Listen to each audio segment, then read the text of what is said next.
Perkenalkan, nama saya Panjaitan Ayu. Hari ini saya akan mempresentasikan bab 6 tentang struktur bumi dan perkembangannya. Yang pertama adalah susunan lapisan yang membentuk planet bumi, mulai dari lapisan terluar yaitu stratosfer bumi hingga lapisan terdalam yaitu bumi. Ini adalah struktur bumi.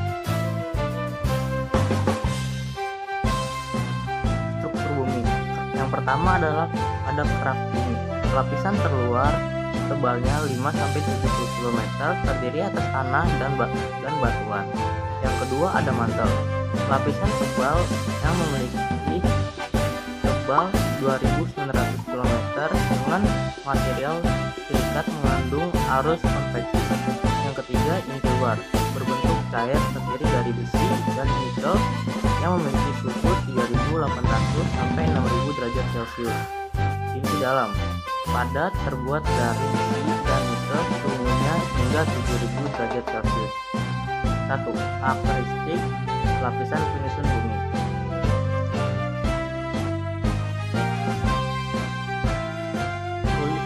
Kulit telur ini merupakan bagian keluar telur, sama seperti bagian keluar bumi yang disebut kerak bumi. Pada lapisan ini, kita tinggal beserta semua keluarga kita dan lingkungan hidup di sekitar kita. Tebal lapisannya, kerak bumi adalah 5-70 km. 2. Kerak bumi. Lapisan ini terdiri atas tanah dan batuan yang mudah pecah dan mengandung berbagai unsur kimia seperti oksigen, silikon, besi, aluminium, kalsium, magnesium, natrium, dan juga kandungan batuan berharga seperti emas, perak, karbon atau karbon dalam bentuk berlian dan grafit. Yang ketiga ada mantel bumi. Lapisan ini merupakan lapisan yang paling tebal, yaitu 2.900 km dan paling berat di antara lapisan lainnya. Sebenarnya, mantel bumi ini juga terdiri dari dua lapisan seperti inti bumi, yaitu lapisan mantel luar dan mantel bawah atau dalam. Lapisan mantel luar lebih tipis, yaitu hanya sekitar 35-410 km.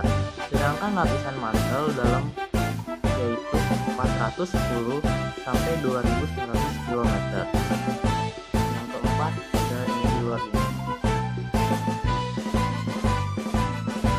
Lapisan inti luar bumi adalah satu-satunya lapisan yang terdiri dari cairan yang pekat yang disebut cairan magma. Tidak ada air di sini. Cairan tersebut dari lelehan besi dan nikel. Ketebalan lapisan ini adalah 2.900 km sampai 5.100 km.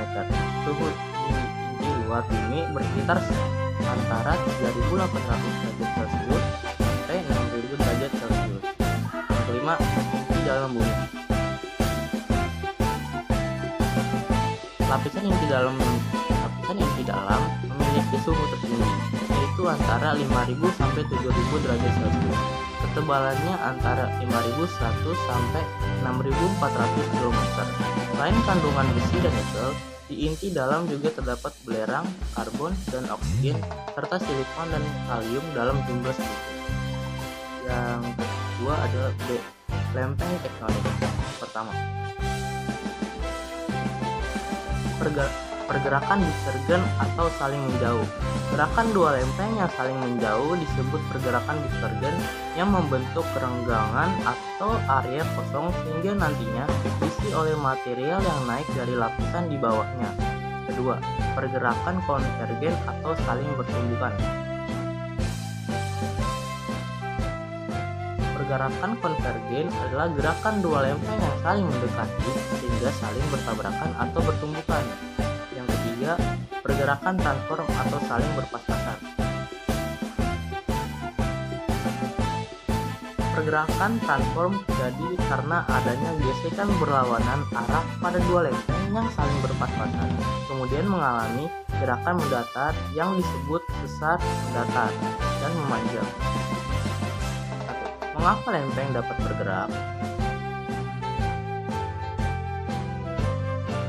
Ketika cairan dipanaskan, maka bagian cairan yang panas karena terkena penghantaran panas dari api. Cairan bagian bawah mengalami penurunan kerapatan atau densitas sehingga akan naik ke bagian atas carian tersebut. Yang 3. C. Gempa bumi.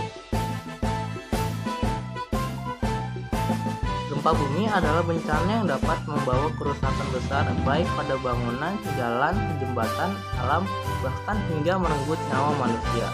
Sesungguhnya dalam satu tahun terjadi 10.000 sampai 30.000 gempa bumi akibat pergerakan lempeng, baik secara konvergen, divergen, dan transform. Ketebalan lempeng dan kekuatan akibat pergerakan lempeng itulah yang menyebabkan kerusakan pada lapisan kerak bumi yang kita tinggali. 1. Bencana yang terjadi setelah gempa.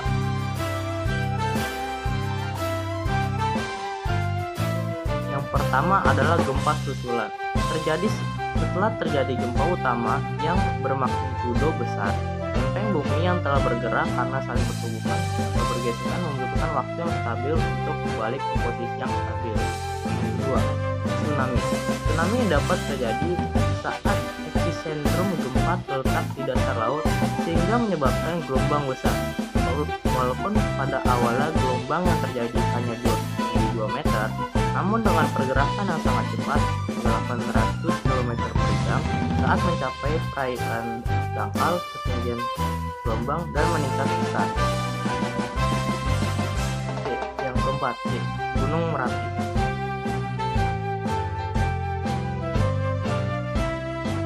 Gunung Merapi. Kebanyakan gunung berapi terletak pada batas lempeng tektonik karena terbentuk dari pergerakan lempeng secara konvergen. Tekanan akibat pembentukan lempeng mendorong lelehan batuan atau magma ke atas. Magma terdapat dalam gunung berapi karena berbentuk cairan, magma akan menyebar dan menembus batuan, celah-celah atau tanah di sekitar untuk naik ke permukaan bumi. Magma yang naik ke permukaan bumi disebut sebagai lava. Manfaat memiliki banyak gunung berapi. Banyak sumber mineral dalam bentuk batuan, biji, logam yang terletak pada batas lempeng. Sumber mineral ini berasal dari bagian magma yang sudah mengeras. Logam yang biasanya dihasilkan pada gunung berapi yang sudah tidak aktif lagi yaitu tembaga, emas, perak, nikel, dan sen. Sekian presentasi dari saya berterima